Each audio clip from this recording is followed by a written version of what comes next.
Hey everyone, welcome to Get Real with Natalie, and I'm so excited today to have Eugene with us. He's one of the highly sought after speaker in the market, and I can't wait for you to hear what story he has to tell us and what insight he's going to share, and also what makes him become the person of who he is today.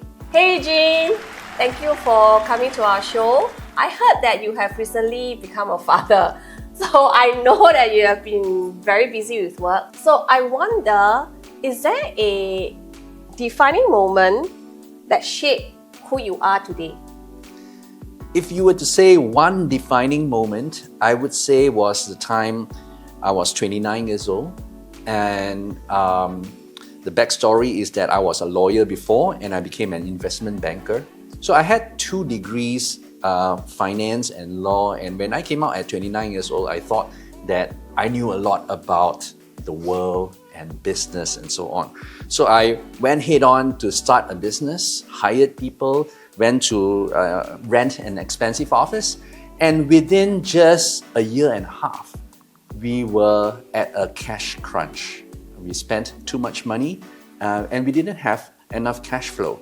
So the business crumbled. I borrowed money from people. We brought in some partners. I borrowed some money from my parents, and we lost every single dollar. And at the end of about 2 years, I was down by about $500,000 from the business. Lost everything that I've made since I was in investment banking. So that was really that low point. And I realized at that point that there was a big mistake that I made. That big mistake was that I thought I knew a lot. I think a lot of people have this problem.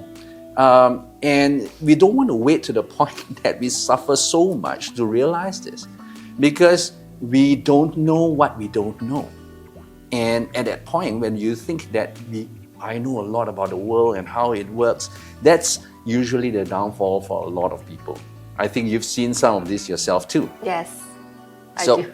So it is the lowest point in my life, and I felt that at that point, obviously it wasn't great, but when I turned things around and I realized that I need to be humble and learn again, that was really the defining moment. Nice. I was wondering, before you were thinking about all the tools, before you were actually equipped with the tool, was there ever a time that you wanted to give up? Because as you mentioned, you lost a lot of money and you kind of like in a very low period. So was there ever a time in that low period you ever thought of giving up? I will share this story authentically with you. And since you are an authentic person yourself, and we want to show the audience to also know about it. So when I lost that money, there were a couple of things that stacked that difficult time. So it, first of all, was that business that was lost. And I thought that a way to motivate myself would be to get married. And I think a lot of people do that. There may be a marriage or even a family can motivate them. So I got married to my long-term sweetheart. She's been with me for 15 years. And but the business wasn't doing great. I spent a lot of time in the business and somehow maybe neglected that marriage. And I found out that one day through a series of events that she was cheating on my back. Oh. And I got into a very depressive state then. How can someone who's been with you for 15 years say that she will support you for the rest of your life, and within just a year of the marriage, you find this out? So I got depressed. I didn't take care of myself. And that's one of the reasons why health is so important to me now. I put on about 20 kilos of weight, didn't exercise, didn't sleep well. And right at that point, the lowest point when she left and the business totally crumbled, I found myself one day just contemplating, hey, maybe I should just walk off this ledge. I was living on a 20th story building, and I really literally climbed off that ledge, hanging there on the 20th story, looking down and thinking that maybe I should just stop it all. Because when people are in that difficult times, it's so hard for them to find a solution. It looks like there aren't any, but there are many. Maybe just reaching out to a friend, maybe speaking to someone, maybe consulting with a professional. But it just seems so difficult. So that was really that lowest point. And obviously, I didn't jump because I'm sitting here.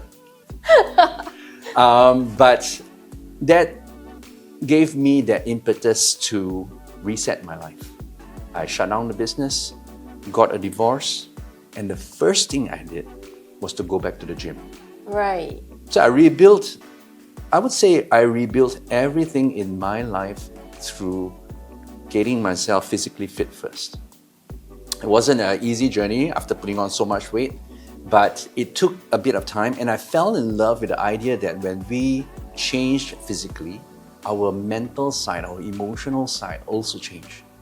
So that's where things got started and rolled to where it is today. What is one career advice that you will give to our audience here?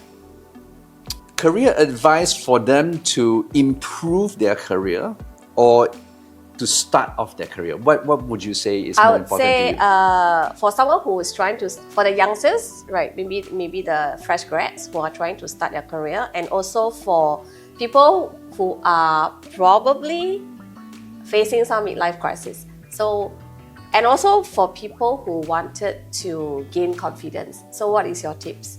Okay, so there's a lot of stuff there. I can speak for hours on this topic. But if it is one thing, I would say that I tell people that there are two types of goals in life or in your career or in your fitness or even in building yourself, your self-development. So one would be outcome goals and the other one would be process goals. Now, outcome goals is what people want at the end of the day, right? I want a great career. I want to have money in the bank. I want to speak on big stages. Or I want to have a fit body. Or I want to have a great relationship. So all these are outcome goals. But there's another part which are the process goals. And the process goals is the steps that you need to take consistently to reach that outcome. And these process goals would be, let's just take something simple like fitness. How do I lose 10 kilos? And maybe that process goal will be walk for 30 minutes a day. That's that process goal. It seems quite simple, but if you repeat this process every single day, you will eventually reach that outcome. So I want to tell people that you need to be very clear about your process goals. What is that process that gets you to that outcome? Now, if it is your career is speaking, then that process has to be practicing speaking or learning different techniques or getting exposed on stages, and you just keep doing that. You don't expect that outcome to come out from no processes. It's like hoping that you wake up the next morning and then you lose 10 kilos. It doesn't happen, right? Yeah. But maybe it's Zumba, like something you do. If you do Zumba classes 5 times a week and it's 1 hour each, this is the number of calories you burn. Yeah. If you control your food, this is the outcome. It's really quite simple. The thing is, people don't have clarity of the process and they don't have consistency of the process. So they have to have both. Right. I like the way that you put a name to it, because we're always talking about how to do that. But I think often we forgot about the process. We're always looking at the outcome. It's like, oh, I want to do this, oh, I want to do that.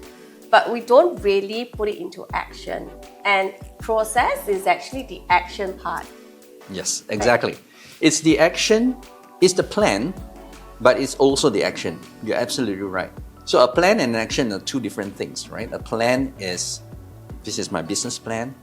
You may not do anything about it. Yeah. Or this is how I get to, if you're an insurance agent, how do I get to MDRT, the $1 Million Roundtable? This is how many people I need to call, how many appointments I need to make, but you might not make it. So of course, you still need that consistency. And that's where mental toughness or certain kind of mental tools can help. Right. Thank you so much for your time. I hope to see you again soon. All right, it's a pleasure. And I hope that you will continue this journey of helping others to go on their own journeys. Thank you so much. Everyone, thank you, Eugene, for coming to our show, and stay tuned for the next one. Thank you. Bye.